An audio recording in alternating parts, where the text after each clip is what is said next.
आकाशवाणी भोपाल से प्रस्तुत हैं प्रादेशिक समाचार।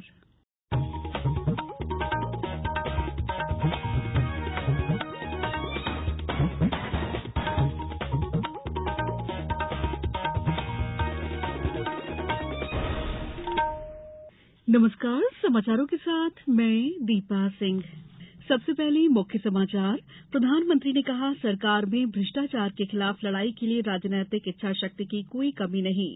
इग्नू के 36वें दीक्षांत समारोह में राष्ट्रपति ने विभिन्न क्षेत्रों में महिलाओं की सफलता और प्रगति की सराहना की।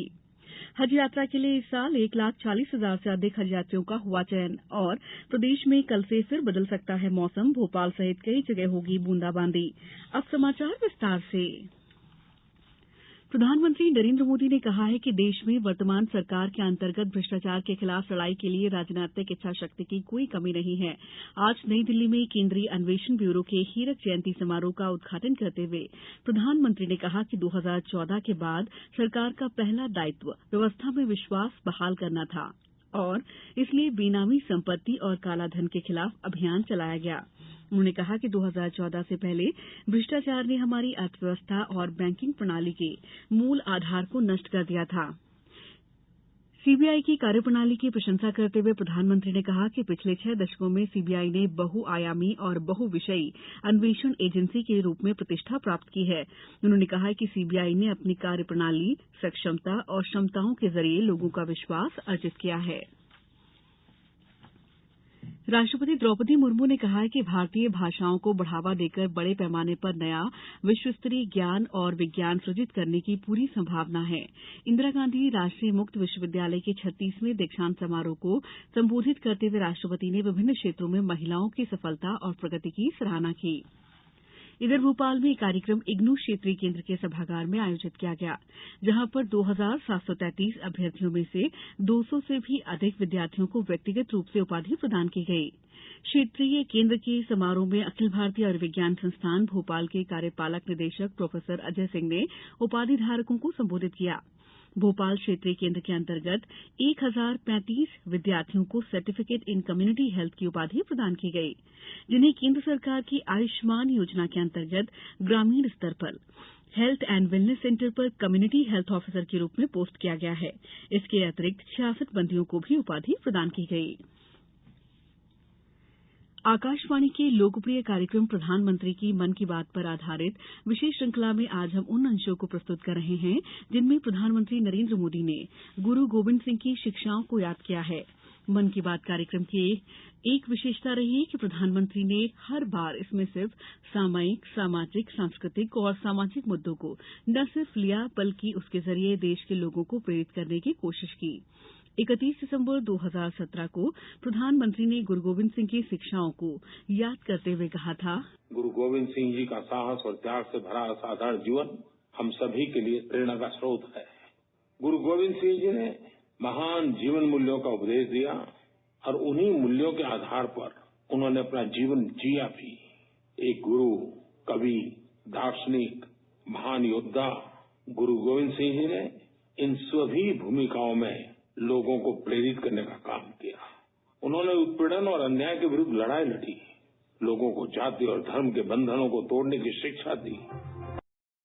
मुख्यमंत्री शिवराज सिंह चौहान ने आज अमरकंटक में प्रदेश की श्रेष्ठ गौशालाओं, गौभक्तों और पशु सेवकों को आचार्य श्री विद्यासागर जी दया पुरस्कार प्रदान किए। इस अवसर पर श्री चौहान ने कहा कि प्रदेश में गौ संरक्षण और गौ संवर्धन के लिए निरंतर प्रयास किए जा रहे हैं। राज्य सरकार ने गाय और पशुओं के लिए भी एम्बुलेंस सेवा शुरू की है। प्रदेश के हर विकासखंड में एक एक एम्बुलेंस चलाई जा रही है, जिसमें डॉक्टर और कंपाउंडर की व्यवस्था भी की गई है।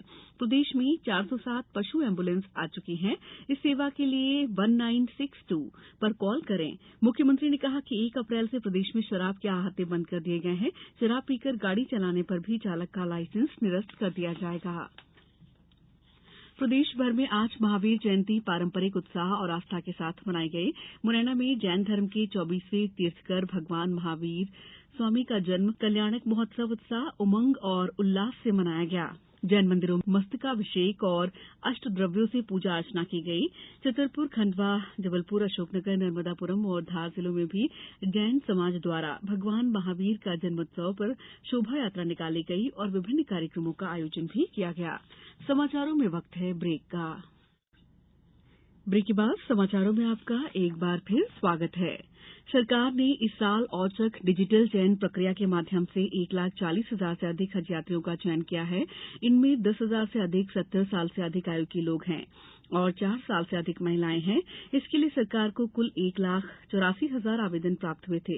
अल्पसंख्यक मामलों के मंत्रालय ने बताया है कि इस वर्ष भारत को 1,75,000 हज यात्रियों का कोटा आवंटित किया गया था। लगभग 35,000 हज यात्रियों का कोटा निजी ऑपरेटरों को दिया गया है। मंत्रालय ने बताया कि हज यात्रियों के लिए चिकित्सा बीमा अनिवार्य होगा। मुख्यमंत्री शिवराज सिंह चौहान आज बैतूल में स्थानीय पुलिस मैदान में आयोजित मुख्यमंत्री आवासीय भू अधिकार पत्र वितरण और विशाल महिला सम्मेलन में शामिल हुए। मुख्यमंत्री ने कई हितग्राहियों को आवासीय भू अधिकार पत्र का वितरण करने के अलावा लाडली बहना योजना के हितग्राहियों को पत्र सौंपे। मुख्यमंत्री चौहान ने नए अस्पताल की करीब 20 करोड़ से बनने वाली 300 बिस्तरीय बिल्डिंग समेत अन्य विकास कार्यों का लोकार्पण और शिलान्यास किया। मुख्यमंत्री ने करोड़ों रुपए के विकास कार्यों का भूमि पूजन भी किया। बेलेश्वर महादेव झूलेलाल मंदिर में बावड़ी धंसने की घटना से सबक लेते हुए इंदौर नगर निगम और पुलिस ने आज मंदिर के अलावा 3 अन्य स्थानों पर बुलडोजर चलाकर अतिक्रमण हटाने की कार्रवाई की है। प्रशासनिक अफसरों के मुताबिक बेलेश्वर महादेव झूलेलाल मंदिर की बावड़ी को मलबे से भरा जाएगा। प्रदेश में कल से फिर मौसम में बदलाव देखने को मिल सकता है। भोपाल में कल हल्की बारिश की संभावना है। वहीं इंदौर, ग्वालियर, नर्मदापुरम, रीवा, चंबल, उज्जैन संभाग में बादल छाए रहेंगे। मौसम विभाग के अनुसार पश्चिमी विक्षोभ के असर के चलते राजधानी में हल्की बूंदाबांदी हो सकती है। 5 अप्रैल को भी मौसम बदला हुआ रहेगा। आज भी भोपाल में बादल छाए रहे। अब कुछ समाचार संक्षेप में।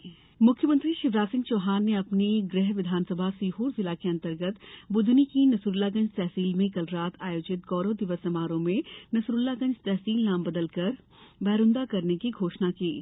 कटनी जिले में कुओं, बावड़ियों, खुले बोर का 1 सप्ताह में सर्वे कर सूची बनाएं और सुरक्षा के इंतजाम करने के निर्देश दिए गए। राजगढ़ में कृषि विभाग ने मृदा स्वास्थ्य, पर्यावरण और फसल उत्पादकता के लिए फसल अवशेषों को जलाने के बजाय भूमि में मिला देने की सलाह दी। जबलपुर में बीते 24 घंटों में कोरोना के 4 नए मरीज सामने आए हैं, जिसके बाद जिले में कोरोना के सक्रिय मरीजों की संख्या बढ़कर 9 हो गई है। शिवपुरी जिले में सहारिया आदिवासियों के लिए मुख्यमंत्री दुधारू गाय प्रदाय योजना की शुरुआत की गई है। इस योजना के तहत पशुपालन विभाग ने आज सहारिया आदिवासी हितग्राहियों के लिए इस योजना के तहत भैंस और गाय का वितरण किया। इस बुलेटिन में इतना ही। दीजिए इजाजत। नमस्कार।